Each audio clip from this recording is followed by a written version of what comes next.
Hello, magandang umaga po mga people of the Philippines and all across the world. Wow, may ganun. So, eto na nga po. Reaction tayo ngayon para kay Mama Sarah. Actually, hindi lang si Mama Sarah. May kasama siyang iba. And by the way, time check, 1:02 a.m. So, malamang karamihan sa inyo tulog na and pag-gising nyo na siguro mapapanood to.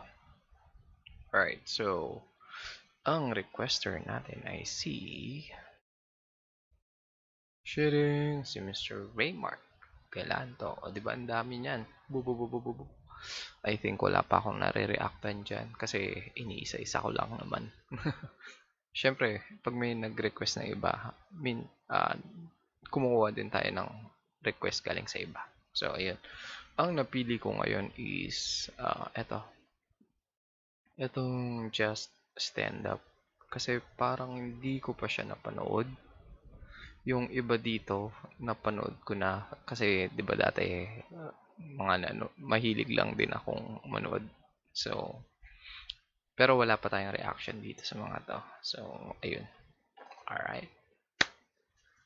Shall we? Ano ba? Parang...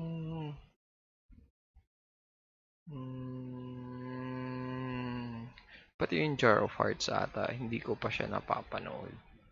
Yung iba dito, napanood ko na, pero matagal na. So, I think, okay na rin siya pang refresh ng utak natin kung ano nangyari. Anyway, let's go. Paano tanggalin to? Yun. Alright, ang kasama ni Mama Sarah is si Angeline, Clarice, and Charisse. Akalain mo, this is going to be the debut of Miss...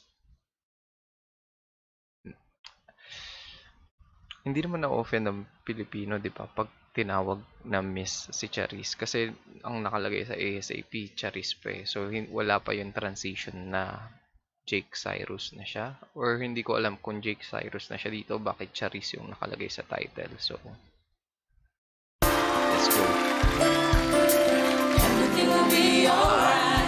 Okay. Alam ko yung kanta. Pero hindi ko pa napapanood to.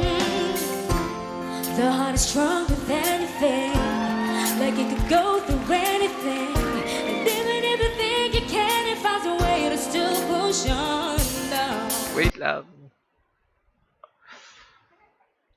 Kailan tong video? January 18, 2014. Kaya naman pala, yung boses ni Charisse dito is hindi pa siya yung todong malalim.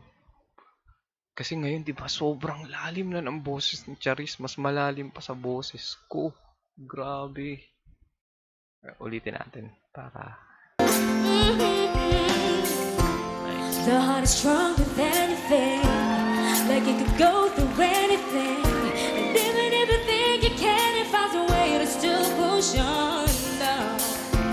Sometimes you wanna run away, don't got a patience for the pain. Mas malalim pa boses ni Charisse kay ni Clarice kay Charisse.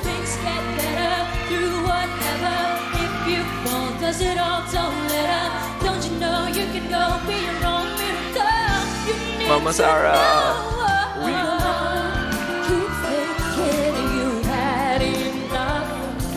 But the heart keeps telling. I'm sorry. Pause tayo ulit. Pwede ba, may makakapagsabi ba sa akin guys kung ano yung nadidinig nila sa earpiece?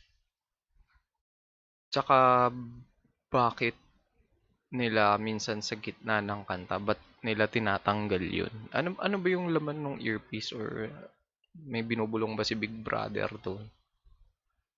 Or nakakagulo siya sa performance? Kasi yung sa start nung kay Mama Sarah, parang masyadong mababa ata. Tas tinanggal niya dahil hindi niya nadidinig yung sarili niya. I'm not sure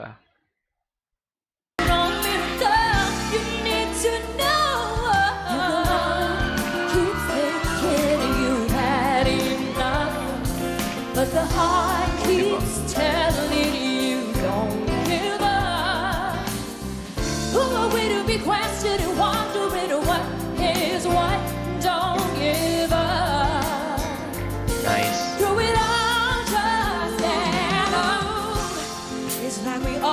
better days. Nice. Problems getting up in your face. Just because you go through it, mean you gotta take control. No, no, no. You ain't get to find a hiding place, because the heart can't beat the head. Don't worry, like the mind letting you saying you can't go. Nice. I'm telling you, things get better through whatever. If you fall, dust it off, don't let out. Don't you know you can go be wrong? You're wrong to know.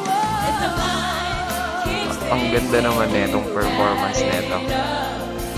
but the heart keeps telling you don't give up. Who will be questioning, wondering what is what? Don't give up. Through it all, just stand up. Through it all, just stand Nice. up. You don't gotta be a prisoner. Wow, in ah. your mind. You can Wow, ang gay. live your life. You gotta be your life. Yeah, yeah, yeah. Doesn't good if it Nice. just isn't good. Everything Go, will be Charis. alright, baby. Light up the dark, and it will get better through whatever.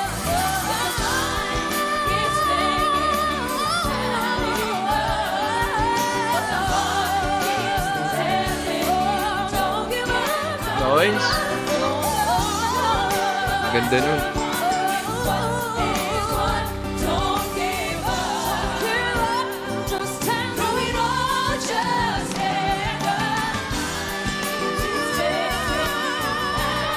Uy, may napansin lang ako doon. Mamaya na lang pagkatapos.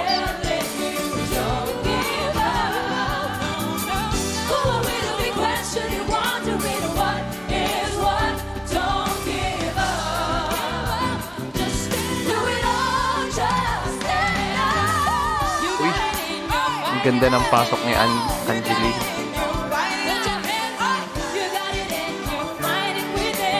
Go, Mama Sarah.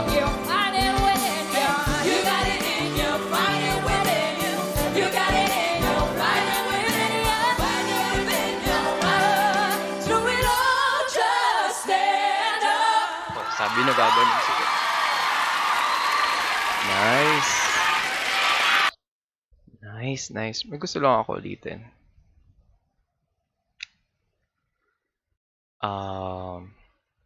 Ay, ang ganda ng formation nila. Pero, bago natin i-rewind, nagustuhan ko po ito, mga kababayan. Maraming salamat sa pag-request, Mr. Raymart. At tama, first time ko nga mapapanood to. And also, nakaka-enjoy more than dun sa mga paano ba, harmony nila.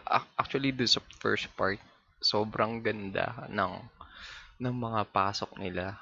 Ewan ko, para sa normal na tenga, hindi ako maggagawa ng mga vocal breakdowns kung sino nagkamali, ganyan. Kasi hindi ko naman din madidetect. Para sa akin, nag-enjoy nga ako eh.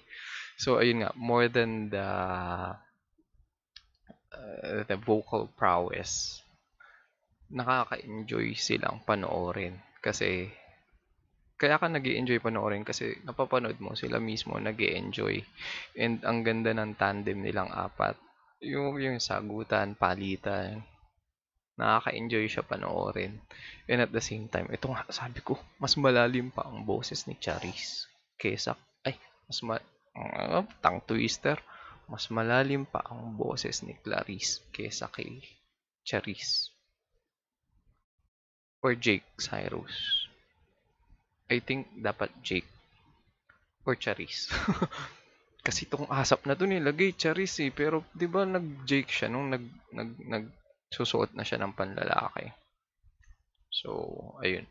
Ewan ko, kayo na lang humusga kung kailan siya nag-Jake. Yung video is 2014. So, I'm not sure kung Jake na siya noon or Charis. Pero ayun nga. Yung boses ni Jake Charis is nasa transition siya nung Charis tsaka ng Jake. Kasi yung boses ni Jake ngayon, napakalalim, grabe. Talagang parang pag kumanta siya, hanapin mo sa ilalim kung saan galing yung boses. Pero magaling pa rin siya kumanta. Yun na nga. Tapos si Angeline naman dito, ang ganda ng mga bitaw at saka ng pasok niya. ng lines niya. Tapos kay Mama Sara, nakaka-enjoy sobra, lalo na yung mga ganun. Sobrang nakikita mo nag-e-enjoy siya. At tsaka, napansin ko kay Mama Sara, ang sharp ng tenga niya. Kasi, etong part na to, uh, I think tiningnan niya si Clarice kasi hindi kumakanta. Parang, huy, trabaho din. Tingnan niyo ah.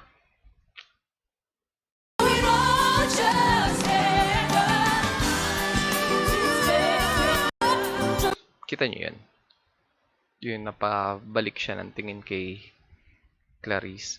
I think alam niyang kakanta si Charisse or bibirit si Charisse and kailangan ni Charisse yung backup vocals nila.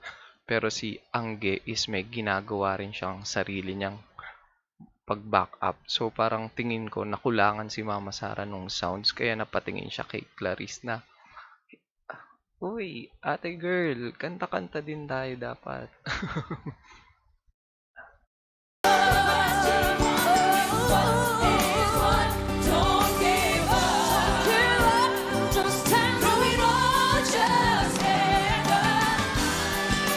Oh, oh, oh. Clarice. Wala lang. Ano lang yun ha, observation ko lang. Nasaktuhan kasi nung binaba ni Clarice yung mic niya, napatingin ulit si Mama Sara. Uy, trabaho din tayo. Alright, guys. So, again, I enjoyed it. Lahat sila magaling. Gusto ko talaga yung mga pasok ni ba to? Ni Angge and yung boses ni Clarice na napakalalim at solid at the way mag-enjoy ni Mama Sara na solid pa din yung performance niya, on point ang mga riffs and yung pagbirit niya. And Jake Cyrus, I think magche-check tayo ng video ni Jake Cyrus ngayon. Kung kamusta na yung gaano kalalim na yung boses niya ngayon. Pero dito sa performance na to, okay silang apat. I like it a lot. So, alright guys, thank you for joining me and peace out.